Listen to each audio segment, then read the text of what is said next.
I'm a family practitioner, medical doctor, and I'm in my 30th year of practice.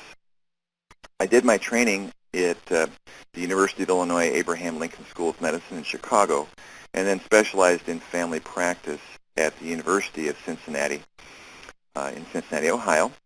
And I've been a clinician in mostly rural areas of Kentucky for the last 30 years.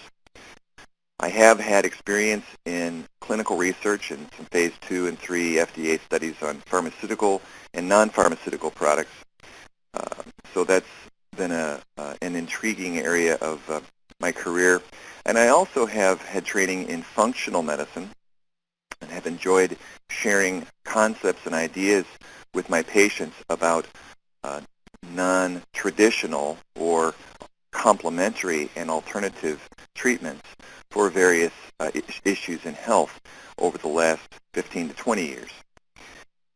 Additionally, I operate and own a addiction recovery clinic with my wife, Patty. And so we treat patients with opiate addiction and have done so for the past 8 years.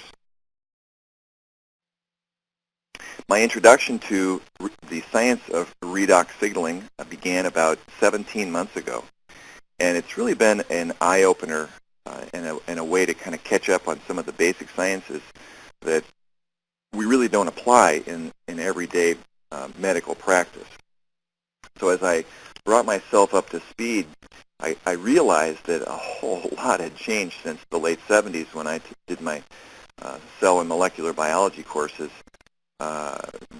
So much has changed. And so what I'd like to do this morning is couch my comments in terms of the relevance for health practitioners.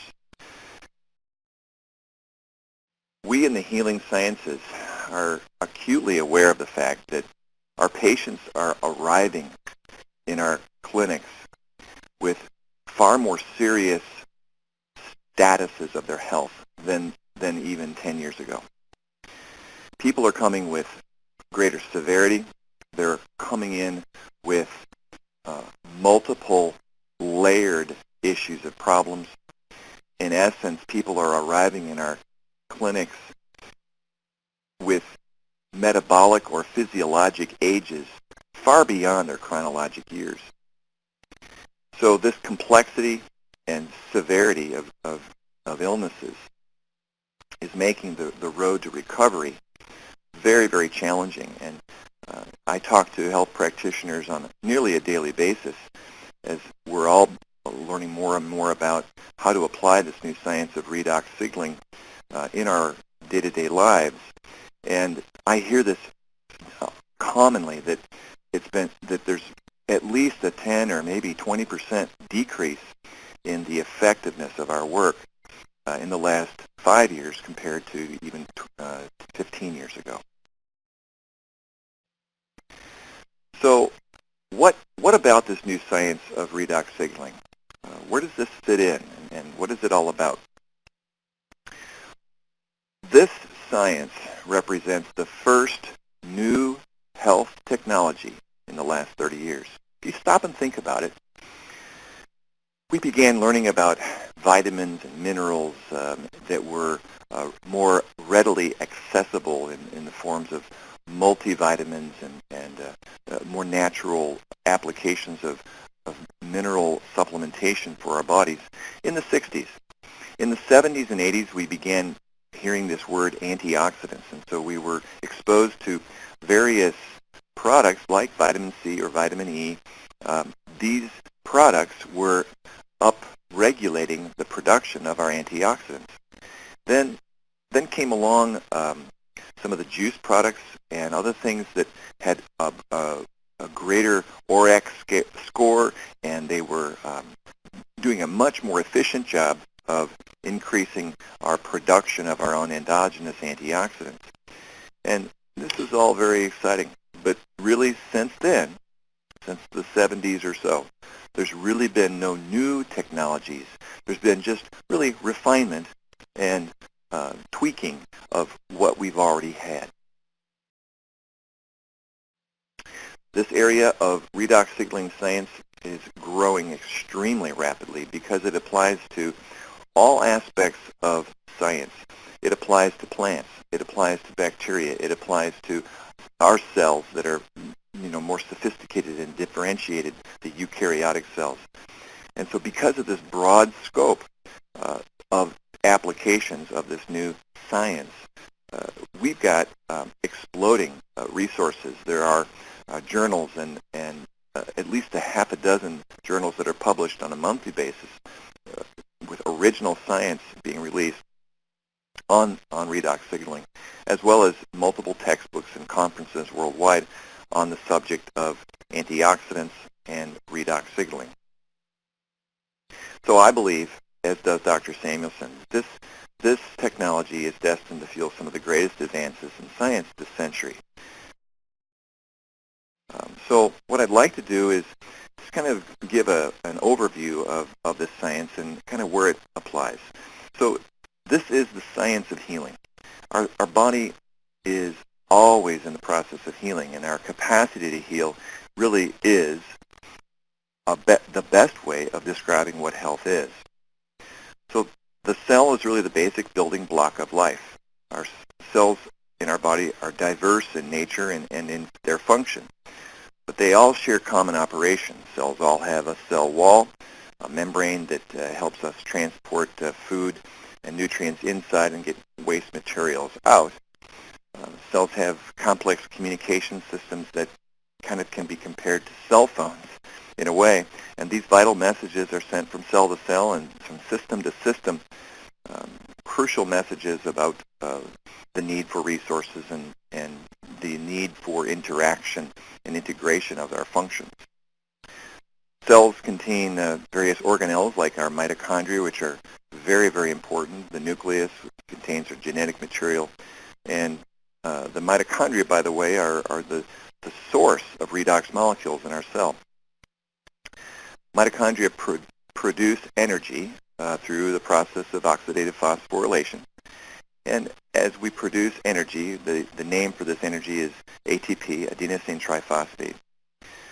As we produce this energy, the mitochondria create redox molecules in our cells. And these molecules have a purpose. Their job is to donate or accept electrons and to help the various cellular chemical pathways. It allows those through those donations or acceptances of electrons, our body can function. If we fail to produce these redox molecules, we perish. We perish within hours, and this is how important they are. And so back in the late 70s when I was in college, we didn't really know that these molecules had a purpose. We knew they were produced. We thought they were kind of a waste product or an exhaust product, but today we know they're absolutely vital. So let me talk a few seconds about some of the systems in our body, and these are systems that actually utilize redox signaling molecules. The antioxidant shield system is crucial to our body. It helps us protect ourselves from toxins, from metabolic waste, and from free radicals and things like that. And so we have really two crucial antioxidant molecules that we produce. These are complicated enzyme-like molecules. The first one's called glutathione peroxidase, and the second one is superoxide dismutase. So these are vital antioxidants. Their production is under the regulation of transcription factor, and certain nutrients that we eat will help translocate transcription factor so that the nucleus will be stimulated or directed to help produce more or less of these critical antioxidants. But what we've learned is that just having them present doesn't mean that they're operational or that they're functioning with efficiency. These antioxidants have to have certain redox signaling molecules, they're called reductants, that actually donate electrons to allow these antioxidants to neutralize the dangerous toxins and free radicals. These toxins and free radicals typically have a positive charge, and so without an abundance of these negatively charged little tiny particles, little tiny redox molecules, these powerful antioxidants are really unable to neutralize these dangerous toxins. So that's where we activate the efficiency of our antioxidants with redox signaling molecules. The cell membrane transport system is essentially lubricated by the presence of redox molecules. This whole mechanism kind of slows down into a sluggish, boggish type pace without the presence of these little tiny molecules to activate it. So in other words, we can't get food and nutrients in and oxygen into our cells without the presence of redox molecules, and likewise we can't release the waste. So that membrane transport system is critical to be really allowing our body, our cells, to have good health. The communication system, like I mentioned, the cell phones that our cells have are absolutely critical, and cells need to be able to talk to the nearby cells in a, let's say there's a group of tissue, let's say it's your liver cells, and liver cells talk to their neighbor liver cells, and when a cell is stressed or challenged, it's going to try and take care of repairing itself. But if it's in trouble, it's going to signal to the neighbor cells, look, I'm beyond the repair, I'm going to go ahead and commit cellular suicide, and it will actually kill itself. It's called apoptosis. But that needs to signal to the next door cell to say, look, I'm leaving. It's time to replicate so you can fill in the gap and replace me in my absence. And so without redox signaling molecules, these are the messenger molecules of communication. It's as though your cell phone doesn't have any bars, calls get dropped, and there's no ability to communicate. So healing in homeostasis is the best way to really define health. Every health problem or disease is a direct result of damaged cells. If you have dysfunctional cells that go undetected and unrepaired, you're going to develop disease. We can have oxygen, food, and the release of waste products, but without the healing process, there's really not going to be any sustained, viable life. And so every day we're exposed to the sun's harmful rays, to toxins, to germs and infections. Even exercise has been shown to damage cells and destroy cells. And without redox signaling molecules, our cellular repair processes really aren't going to be able to take place. So today, we're seeing in our practices and across all industrialized countries an epidemic of degenerative diseases like, let's say, diabetes. 20 years ago, the incidence of diabetes in America was about 3%. Today, it's 11%. That's nearly a 400% increase in just a generation. So the problem is connected to cells that lack the capacity to detect and repair a cellular machinery problem. And our genetics has not changed in only one generation.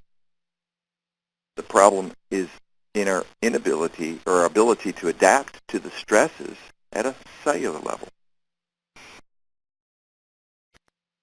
Partially healthy cells sometimes lack the ability to recognize that they are dysfunctional. And then they go on and replicate in this state of mediocrity. The consequences are devastating to the tissue and to the organism.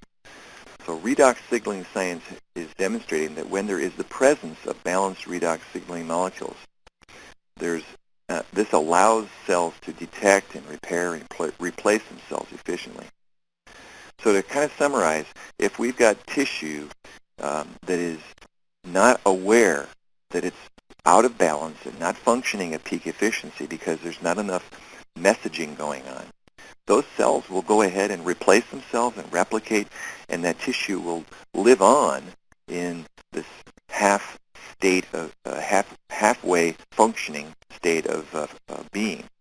And it's really a serious problem.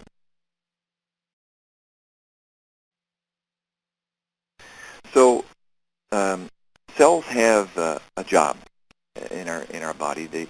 One of their first jobs is just to defend themselves, and we have this antioxidant shield that helps as a primary defense for exposure to imbalances in the environment of that cell. And if that defense is not up to speed, cells need to be able to then repair themselves. And when there's a correct balance inside of the cell, it's going to be able to correct its ability to function and repair any kind of damage that occurs. In addition, cells have to be able to detect the presence of trouble, the presence of an infection, a virus, or an illness, and that would be ready to take over our being. So, as the virus were to invade a tissue, a cell recognizes the presence of that pathogen with the help of redox signaling molecules. And when it can recognize the nature of that threat, then and only then will it be able to elicit a proper response. So what's been exciting is that there have been advances in an understanding of how to apply the science to our cellular health. And this is sort of where I came in to learn about ASEA. And I read Dr. Samuelson's book on the science of healing revealed, and as I recognized that there was the possibility of producing a supplement that has stabilized redox signaling molecules, I became very excited about the potential for providing for my patients as well as to myself the opportunity to create the presence of balanced redox signaling molecules, whereas my own cells had lost the capacity to produce them. We know from research, in fact this was done several years ago at the Mayo Clinic, they did muscle biopsy on healthy people at various ages in life. They began at the age of 19 and they went all the way to 90. They had done an analysis, and as they did these muscle biopsies, they actually looked under the microscope and counted the number of mitochondria per cell. They also were able to measure the amount of ATP that these mitochondria were producing. And they also did VO2 max studies on these people to measure their exercise capacity. And here's the intriguing finding. Each decade of age that you went down the pike, the cells lost about 8% of their mitochondria population. The cells had an 8% decrease in the amount of energy produced by the remaining mitochondria, and there was about an 8% per decade drop in VO2 max capacity. In other words, the ability of the muscle cells to create power. And so this is just the fact of life, that as we age, we're going to lose efficiency. So the trick is not whether or not we're going to age, because we know we're going to age. The question is, will we be able to age in balance? So we all know people who, especially many years ago, who lived a very active lifestyle. Let's say a farmer who is out working physically, hard labor every day. People seem to manage to stay in balance. And today, as we have a more sedentary lifestyle and our diets are full of more refined foods, we're missing some of the key components that our lifestyle used to provide. And so we're in desperate need of support. And so the concept was, would it be possible to create a stable form of redox signaling molecules that we could supplement our cells with? And the answer is yes, as it has been done. And this has been done through the efforts of a team of scientists headed up by Dr. Gary Samuelson. And so what has been accomplished is that there's a supplementation that contains stabilized redox signaling molecules that we can provide for our body. This product is stable to the extent that it has a shelf life of a year now. Instead of milliseconds, these redox signaling molecules have been stabilized. They've been manufactured from common materials, the same materials that our cells use to manufacture redox signaling molecules, ASEA uses. And so this the combination of pure salt and highly purified water, then this saline solution is a special electrical current between electrodes that, in a specialized environment, creates this grouping of redox signaling molecules that are exactly the same ones that we produce in our own cells. These molecules are native to our body. They are assimilated just like water. We don't have to digest or process them as we take them into our body. And the implications are profound, because this is the first time there's ever been the capacity to supplement our bodies with these kind of stabilized molecules. So as we do this, what we're providing is, in a sense, is a buffet of molecules that our body can utilize as it chooses. Now, we in the health professions, we think about treating conditions, and that's not at all what the concept here is with redox signaling science.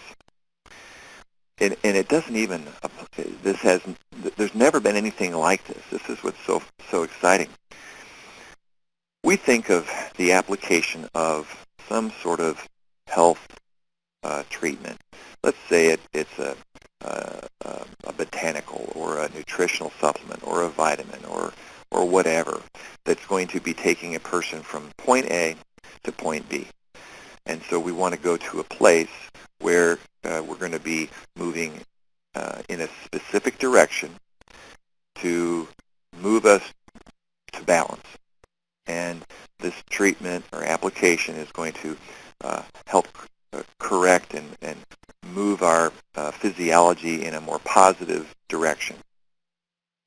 When we have this directional application, we have to be careful to monitor things and watch things, because there's going to be interactions. Any nutritional technology or pharmaceutical technology absolutely is going to have some kind of interaction with other treatments, because we're metabolizing these entities in our internal organs. That would be in contrast to redox signaling molecules, which are not metabolized by any internal organs at all. When we're entertaining the concept of helping our body adapt with the use of redox signaling molecules as a supplement, now what we're looking at is an adaptogenic response. So our body will pick and choose as it sees fit to do. Not according to what we might want, but what our body chooses, because we're providing this molecular support, and then the body will utilize these molecules at such a foundational level that it will create its own adaptogenic response as to what it wants to do. So if we have a problem, let's say, with our metabolism, and it's way too slow, we're feeling sluggish and lightheaded and weak and sweaty, and we're finding ourselves reaching for food all the time because we're trying to kind of rev up our metabolism, we find that when people drink ASEA, which contains these balanced redox signaling molecules that are stabilized, that things normalize. On the contrary, when people's metabolism is running with numbers that are too high, and people are having to be very careful about their intake of carbohydrates and very careful about restricting calories and so forth, we find that the metabolism comes right back down into balance with having this foundational support. So it's very intriguing that we're just allowing the body to tap into its own wisdom. It knows what to do, but it hasn't had these kinds of resources since we were youngsters. When we're born, when we're, in our youthful years before our teens, we really have tremendous cellular efficiencies. That's why we can, go all day and play outside and, run and play and do things and really never feel sore the next day because we repair almost while we're playing as children. And then as we age, we lose that efficiency. I'm reminded of marathon runners who, to qualify for the Boston Marathon every decade pretty much, the times go up about, interesting, about 10%, not dissimilar from the study from the Mayo Clinic. And so this, as you might guess, has been a very interesting secret weapon of many professional amateur athletes who are looking for a competitive edge. And I can speak anecdotally about myself. I have enjoyed endurance running for many years. In my 40s, I competed in nearly a half a dozen marathons. And then I couldn't train any longer. I would try and put the 25 to 30 miles a week on, and my body just couldn't take it. So in my 50s, I've been unable to really do any kind of training for long-distance running until now. And so about 6-7 months ago, I began training for a May 1st marathon in Cincinnati, and my body held up quite well, and I managed to run faster on May 1st this year than I did 10 years ago in my race. And although I'm not a speed demon, I'm excited about being back in the game. And I'm back in the game because I'm taking advantage of a new scientific breakthrough. It's literally a breakthrough that is providing my body with a balanced source of redox signaling molecules that I'm utilizing in my body's own infinite wisdom, and it's choosing to adapt to the various challenges that I've experienced in my own unique life. And that's what every single person has the ability to do. And by the way, we have plants in our house that enjoy ASEA, and they flourish. People wonder about the fact this is made from salt and water, and they wonder, is there any salt in this product? And the answer is no. In essence, when this electrical current is applied, the atoms are separated apart. And so the chloride ions, about 80% of them, and the hydrogen and oxygen atoms that are in the H2O, the water, are reorganized into different molecular combinations, just like our mitochondria have configured. And so we create these redox molecules from the original product. And so we now have a new entity. It's kind of like when you make bread, you start out with wheat and water and flour and sugar and, that sort of stuff. And at the end, you've got bread. But when you have a slice of bread, I'll be darned if you can squeeze it and, pound on it. You're not going to find the flour because it's been transformed with heat into this new entity called bread. In essence, that's what's happened as we've manufactured redox signaling molecules from raw materials.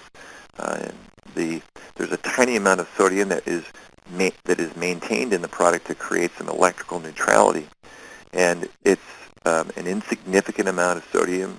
It's 123 milligrams per 4 ounces, which is the equivalent amount of sodium that you'll find in a normal-sized carrot or a slice of bread. So if your diet will allow for a slice of bread, you're going to be A-OK consuming ASEA. So, are there any contraindications to the use and application of redox signaling supplementation? The answer is no. There are no pharmaceutical products that this product interacts with, which is a fantastic thing. Even people who are taking medications like Coumadin or they're taking sophisticated treatments such as medications to prevent rejection of transplanted organs. We've not had any, there's no evidence nor is there any scientific theoretical capacity for redox signaling molecules that are native to our body to have any drug interaction. So we describe ASEA as transparent to pharmaceuticals and nutraceuticals. So it has a wonderful safety profile. This product has no known toxicities. That's a very rare statement to be made. We have scientific studies on human cells that demonstrate that there is absolutely no evidence of toxicities, even at amounts 20 times the levels that you could obtain from oral supplementation of ASEA. That's fascinating. And then on the topic of science, we have in vitro studies on human endothelial cells that demonstrate ASEA increases the effectiveness and efficiency of glutathione and superoxide dismutase by more than 500%. And in addition, we upregulate the production through translocation of transcription factors for approximately 2 hours after consumption. And the other interesting component of that, for those that are familiar with that from other nutraceutical products that do similar things, ASEA does not have any evidence of an inflammatory response that many other nutraceuticals do when there's upregulation of production through translocation of transcription factors. This is a very unique phenomenon, and it's sort of raised a lot of eyebrows into how that could be possible, because typically that is a side effect of increasing the production of these powerful antioxidants. So I'd just kind of like to close with some summary statements, and that is this. Cellular health is really the most important concept to grasp here. If our cells are healthy, then so are we. If we have a health problem, we know we've got damaged cells. And so we've got to think cellular. And the most important cellular function is the maintaining of a balanced redox potential in our cells. And so this redox, the word redox is an acronym for oxidation reduction molecules. And so that's where the redox comes from. Our redox potential is the most important denominator for our health. And so if we have the ability to maintain a balance in our redox signaling molecule milieu, so to speak, then we have the ability to adapt to all the challenges and stresses and issues that we are confronted. And we're going to have to adapt. That's just part of life. And so to have this capacity is fascinating, and it's empowering, and it's changing the way I have looked at health. After 30 years in medicine, I've kind of developed an understanding of how things tend to work out. When you are in this spot, let's say a condition, we kind of know what it's going to look like in 10 and 15 years. Today, as a result of this new potential to provide balance in our bodies, I've had to throw out my old paradigm. And I look at health and life very, very differently. It's exciting to not have to tell people any longer that they're just going to have to live with it, because I don't know that now because of what I've watched with the power of this new technology. and this new science as we find new and innovative ways to apply it.